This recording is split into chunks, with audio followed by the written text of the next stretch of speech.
The rain pounded relentlessly on the cracked pavement of Central Park that fateful autumn night in New York City. 12-year-old Daisy huddled under a soggy cardboard box on a bench, her thin jacket soaked through, shivering not just from the cold but from the raw betrayal that had shattered her world hours earlier. Her parents, pillars of their conservative suburban community in upstate New York, had discovered her secret, a crumpled note from a school crush, a girl named Sarah, and in a fit of rage they had thrown her out like yesterday's trash, screaming that she was an abomination who no longer belonged in their God-fearing home. Daisy's mind raced back to the explosive confrontation in their living room. Her father's face had twisted in disgust as he read the note aloud, his voice booming like thunder. "This is not our daughter. Get out and never come back." Her mother, tears streaming down her cheeks, hadn't intervened. Instead she had whispered, "You've brought shame on us all," before turning away. Daisy had grabbed what she could, a backpack with a change of clothes and her favorite stuffed bear, and fled into the night, the door slamming shut behind her like a final judgment. As the hours dragged on, exhaustion clawed at her edges. She wondered if this was it, if she'd freeze to death or worse on this bench. Passers-by hurried past, umbrellas shielding them from the downpour and her despair. But then a figure approached, silhouetted against the streetlights. A woman in her late 30s, dressed in an elegant coat that screamed wealth, paused and knelt down. "Hey kid, you okay? You look like you've been through hell." Her voice was kind, laced with concern that Daisy hadn't heard in what felt like forever. The woman, Delilah Harrington, was no ordinary stranger. A self-made millionaire from the tech world, she had built an empire in Silicon Valley before relocating to New York for a fresh start after her own painful divorce. That night, she was wandering the park to clear her head from a grueling board meeting, never expecting to stumble upon a child in crisis. Delilah's heart ached at the sight. She remembered her own closeted youth, the fear of rejection that had kept her silent for years. Without hesitation, she offered Daisy her hand. "Come on, let's get you out of this rain. I have a place nearby." Daisy hesitated, her trust fractured, but the warmth in Delilah's eyes pierced through her defenses. She followed her to a sleek black car waiting at the curb, sliding into the heated leather seats as if entering another dimension. They drove in silence at first, the city lights blurring past the windows. Delilah glanced over. "What's your name, sweetie?" Daisy whispered it, her voice barely audible. "Daisy. And they kicked me out because I'm different." Delilah's grip tightened on the wheel. She knew that different all too well. Arriving at Delilah's penthouse overlooking the Hudson, Daisy was overwhelmed by the luxury. The marble floors, the floor-to-ceiling windows, the scent of fresh coffee brewing. Delilah wrapped her in a fluffy towel and fixed her a hot chocolate, sitting her down on a plush couch. "Tell me everything," she said gently. As Daisy poured out her story, the tears came unbidden, the pain of abandonment raw and unrelenting. Delilah listened without judgment, her own memories surfacing. The college girlfriend she had hidden, the family gatherings where she pretended to be straight to avoid the same fate. By dawn, Delilah had made a decision. She couldn't just send this girl back to the streets or to a system that might fail her. "You can stay here for now," she offered. "We'll figure out the rest." But inside, Delilah wrestled with doubt. Was she overstepping? As a lesbian herself, though not out to the world, she felt a kinship. But taking in a runaway child carried risks. Legal, emotional, societal. What if Daisy's parents came looking?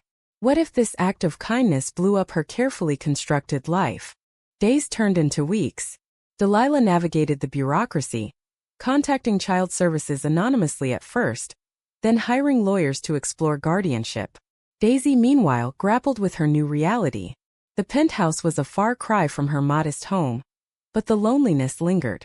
She missed her little brother, the family dog, even the arguments over dinner. At night she lay awake, questioning if her feelings for girls were worth this exile. "Why can't I just be normal?" she thought, staring at the ceiling. Delilah tried to make it work, enrolling Daisy in a private school under a temporary alias to avoid detection. She introduced her to books on identity, subtle ways to affirm who she was without pressure. But whispers started in Delilah's circles, colleagues wondering about the niece who suddenly appeared. Delilah deflected, but the strain showed. One evening over dinner, Daisy asked, "Why are you helping me? You don't even know me." Delilah paused, fork midway to her mouth. Because no one helped me when I needed it most. And because you're brave, Daisy. Braver than I ever was at your age. As bonds formed, so did complications. Daisy's parents filed a missing person report, but their interviews revealed their bigotry, making authorities hesitant. Delilah's ex-husband, sensing vulnerability, threatened to expose her sexuality in a custody battle over their shared business assets. The pressure mounted, forcing Delilah to confront her own closeted existence. If I come out now for her, what will it cost me? She pondered, staring out at the river. Daisy too faced inner turmoil. In school, she met kids from diverse backgrounds, but the fear of rejection kept her guarded. A crush on a classmate stirred old wounds. Should she act on it or bury it deep? The decision loomed, a microcosm of the larger battles ahead. Months passed, and the temporary arrangement solidified into something resembling family. Delilah's lawyers worked miracles, securing emergency custody by highlighting the abuse in Daisy's home. The judge, a progressive soul in a sea of tradition, ruled in their favor but not without warnings. This is unconventional, Miss Harrington. Eyes will be on you. Delilah nodded, the weight of responsibility settling like a mantle. She had traded her privacy for Daisy's safety, a choice that gnawed at her during sleepless nights. Daisy adapted unevenly. The new school was a haven compared to her old one, with clubs for LGBTQ+ youth where she tentatively shared her story. But flashbacks haunted her. Her father's bellowing voice, her mother's cold shoulder. They were supposed to love me no matter what, she thought bitterly while journaling in her room, a space Delilah had decorated with posters of strong women like Ellen DeGeneres and Audre Lorde. The affirmations helped, but the void remained. Delilah, meanwhile, dove deeper into advocacy. Inspired by Daisy, she began funding shelters for queer youth anonymously at first.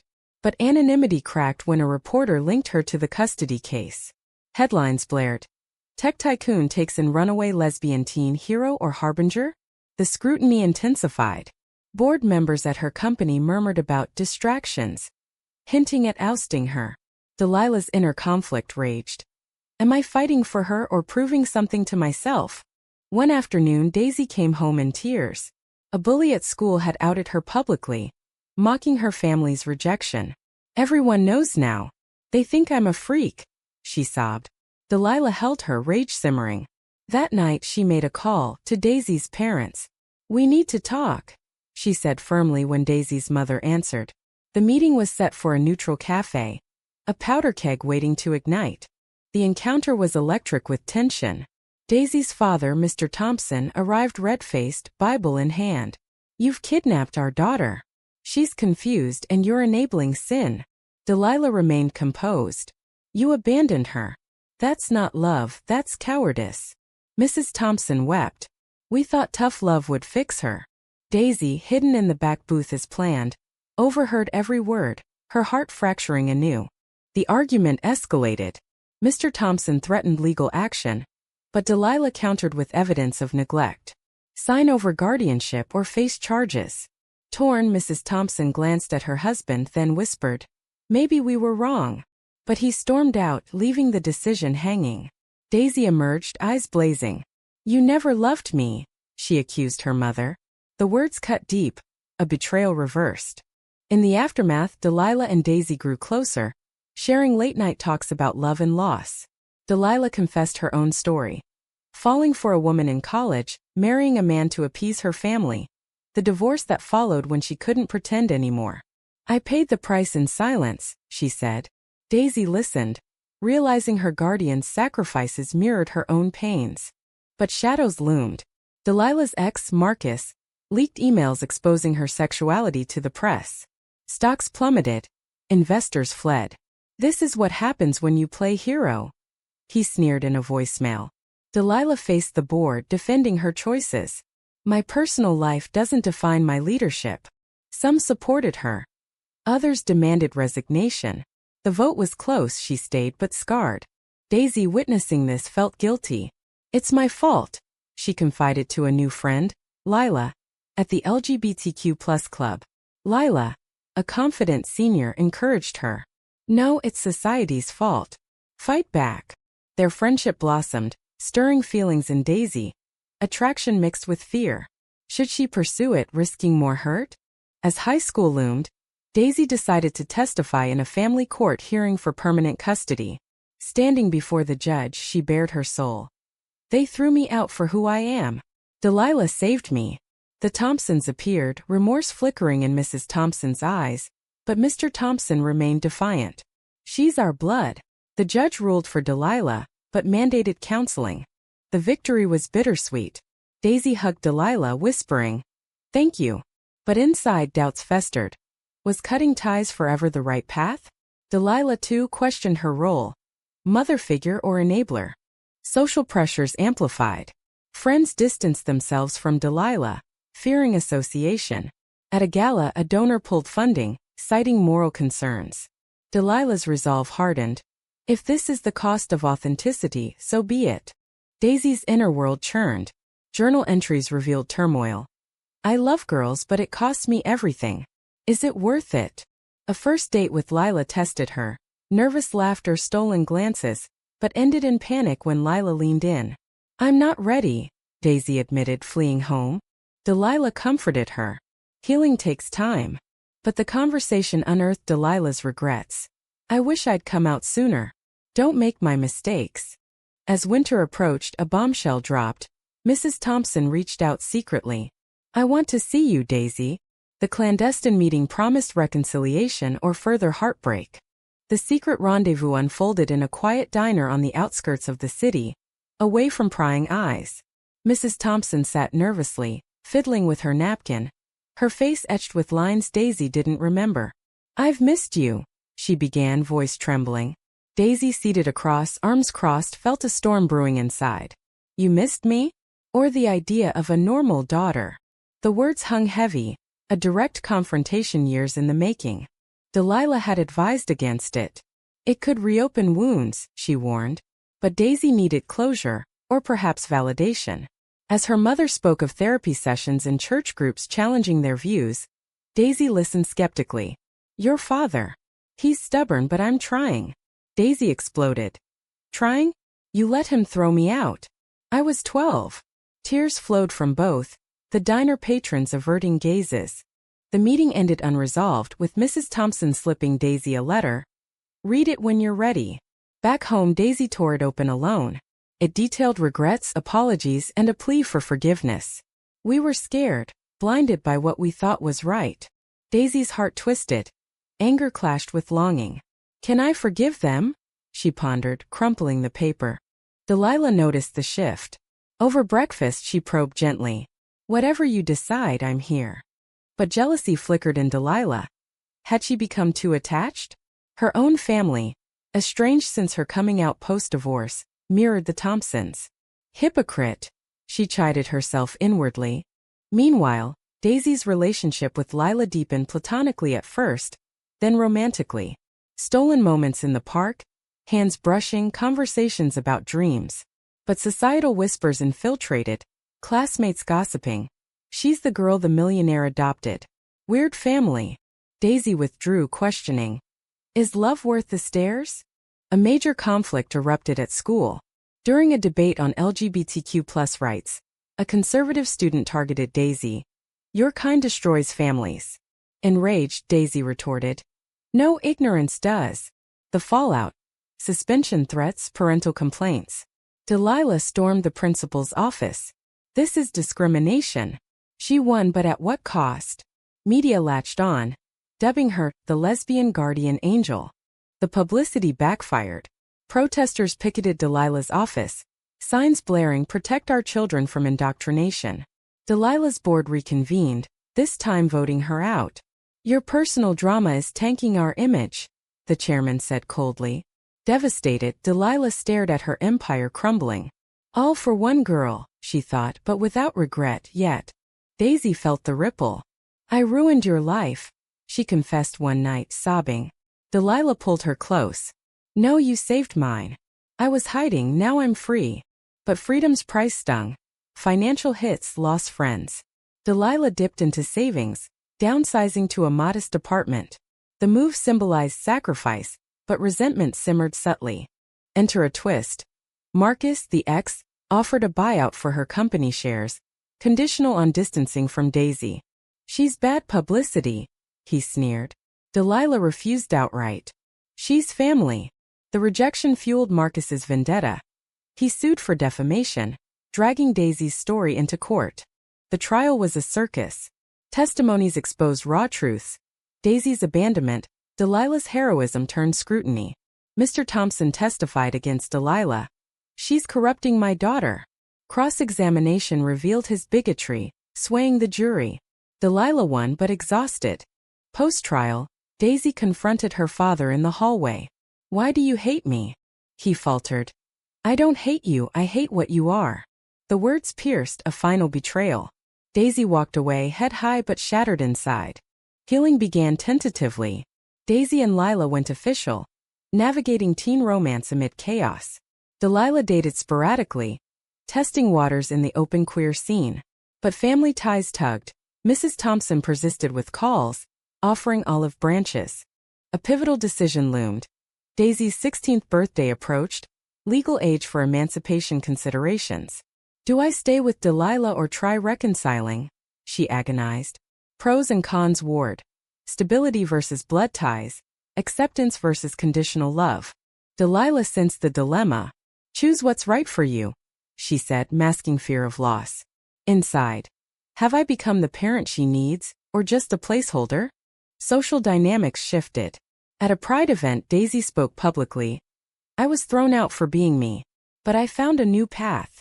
Applause thundered, but backlash followed. Online trolls, threats. Delilah hired security, another drain.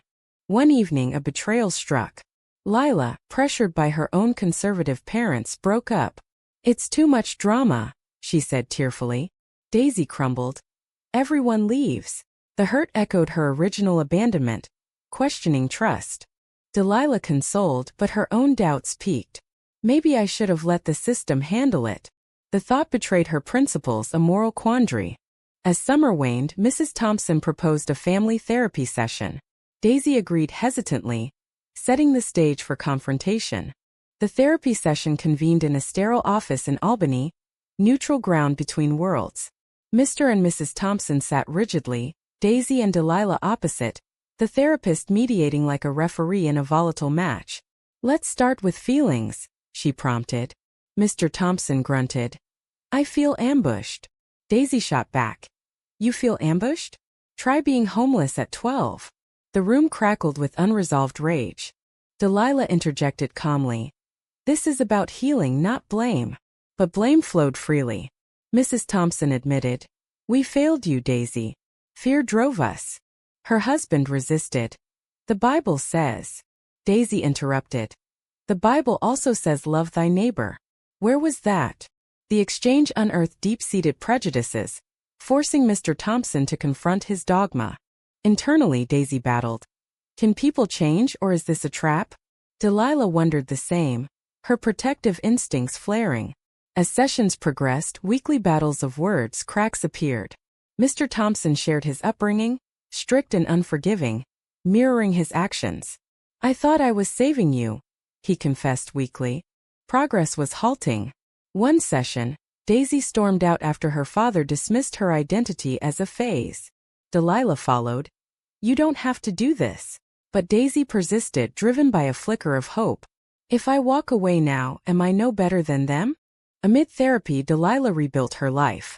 Ousted from her company, she launched a nonprofit for queer youth, channeling pain into purpose. Funding poured in from allies, validating her sacrifices. But loneliness crept in. Daisy's growing independence left voids. Daisy's world expanded. She volunteered at the nonprofit, mentoring younger kids, finding solace in shared stories. A new crush emerged, a volunteer named Alex, kind and understanding. Tentative dates followed, cautious steps toward vulnerability. "This time I'll guard my heart," she vowed. But betrayal lurked. A leaked therapy transcript, courtesy of Marcus's spies, hit tabloids. Millionaire's adopted daughter in family feud. Outrage ensued, donors wavered. Delilah confronted Marcus. "This ends now." He laughed. "You chose her over everything. Live with it." The scandal tested bonds. Daisy blamed herself again. I should have stayed silent, Delilah reassured. Silence is what got us here. Their dialogue deepened, revealing mutual dependencies. Daisy as Delilah's redemption, Delilah as Daisy's anchor. Therapy climaxed in a breakthrough. Mr. Thompson broke down. I lost my daughter because of pride. Tears flowed, apologies tentative. Daisy forgave partially. I want to try, but on my terms. The family agreed to supervised visits, a fragile truce. Yet, mending brought new conflicts. During a visit, Mr. Thompson slipped into old habits, criticizing Daisy's lifestyle. She snapped. It's who I am. The setback hurt, questioning the worth of reconciliation. Delilah faced her own crossroads. A job offer in California tempted stability, away from drama. Should I go, leaving Daisy? She agonized. Discussing it with Daisy sparked tension. You're abandoning me too? Daisy accused. Delilah denied. It's for us to build better. The argument escalated, unearthing resentments. Daisy. You saved me, but now you're running? Delilah. I've given everything. What more do you want? The raw honesty cleared air but left scars. Daisy chose to live part-time with her parents, testing waters. The transition was rocky. Awkward dinners forced conversations. Inside, she missed Delilah's unconditional acceptance. Is blood thicker than chosen family? She reflected nightly. Delilah, alone in the apartment, questioned her role. Did I overstep playing savior? Friends urged dating. She met women, but comparisons to her bond with Daisy complicated things. A major twist. Mrs. Thompson discovered Mr. Thompson's affair. A hypocrisy explosion. He preaches morality but cheats? She raged in a call to Daisy. The marriage crumbled, mirroring Daisy's fractured past. Daisy supported her mother, roles reversing. Leave him, she advised. Mrs. Thompson did, moving to the city seeking independence. The shift empowered her, attending pride events with Daisy tentatively. Delilah's nonprofit thrived, hosting galas where Daisy spoke. Their reunion at one event was emotional. I miss you, Daisy admitted. Delilah. Me too. But growth means change. As Daisy turned 18, decisions crystallized. College beckoned. Choices between staying local or venturing out. Relationships evolved. Alex became serious, navigating family introductions. But old wounds reopened when Mr. Thompson disowned Mrs. Thompson too, labeling her tainted. The irony stung. He threw us both out for choosing love over hate. Daisy confronted him one last time. Your loss. The finality liberated her, but at the price of permanent severance. Delilah, witnessing, reflected. Sometimes cutting ties is the ultimate act of self-love. With adulthood on the horizon, Daisy stood at a crossroads, her life a tapestry of scars and triumphs. College acceptance letters arrived, NYU, close to Delilah and her evolving family dynamic. She chose it, balancing independence with support. I can't run from my past, she decided, enrolling in psychology to help others like her. Delilah's nonprofit expanded nationally, her story inspiring legislation for queer youth protections. But success didn't erase losses, her fortune diminished, relationships strained. A new partner, Elena, entered her life, offering stability. You're my hero, Elena said. Delilah demurred. Heroes pay dearly. Daisy's relationship with Alex flourished, marked by honest talks about traumas. We've both been hurt, Alex shared, her own coming-out story paralleling Daisy's. Together they attended therapy, building resilience. But societal pushback persisted. Harassment at campus events, reminders of enduring prejudice. Mrs. Thompson adapted to single life, volunteering at the nonprofit. Bonds with Daisy strengthened, forged in shared adversity. I'm proud of you, she said during a coffee date. Daisy replied. It took time, but I believe you. Mr. Thompson faded into isolation, his rigidity a self-imposed prison. Daisy sent one last letter. I forgive you, but from afar. No response came, a silent closure. High drama peaked at a family gathering. Mrs. Thompson's birthday, attended by Daisy, Delilah, and Elena. Tensions simmered. Old grievances surfaced. Delilah clashed with Mrs. Thompson. You enabled his hate, Mrs. Thompson countered. And you swooped in like a savior complex. Daisy mediated. Enough. We're here because we chose to heal. The confrontation cathartic, alliances shifted. Delilah and Mrs. Thompson found common ground in loving Daisy, a reluctant truce. Internally, Daisy weighed her journey's costs. Lost childhood, fractured trust, but gained authenticity and chosen family. Was it worth the pain? She journaled. Delilah faced similar reckonings. Elena proposed marriage. Delilah hesitated. I've sacrificed so much already. But acceptance followed, a step toward personal happiness. As graduation neared, Daisy spoke at a TEDx event. Being thrown out at 12 taught me resilience. But society's acceptance shouldn't require heroism. The talk went viral, sparking debates on family, identity, and morality. Backlash ensued. Conservative groups boycotted Delilah's nonprofit. Funding dipped. Delilah fought back with campaigns. This is the price of visibility, she told Daisy. A final betrayal. A former board member, allied with Marcus, leaked financial improprieties, fabricated but damaging. Investigations cleared Delilah, but reputation tarnished. Why keep fighting? She despaired. Daisy rallied. Because you taught me not to hide. Their bond, tested and true, endured. In quiet moments, Daisy reflected on choices. Forgiving her mother, rejecting her father, embracing love with Alex. Each carried weight, gains and losses intertwined. Delilah married Elena in a small ceremony, Daisy as witness. Joy mingled with melancholy. This is what family looks like, chosen imperfect. Years blurred. Daisy became a therapist, specializing in LGBTQ+ youth. Her first client, a girl mirroring her past. You're not alone, she assured, paying forward Delilah's kindness. Delilah retired wealthy in spirit, if not fortune, authoring a memoir on her journey. Their paths converged at holidays, a blended family defying norms. Yet questions lingered. Had Daisy's forgiveness enabled her mother's complacency? Was Delilah's intervention ethical, or an overreach? In the end, life's ambiguities persisted, a testament to human complexity. Was Daisy's decision to partially reconcile with her family a sign of strength or a compromise of her principles?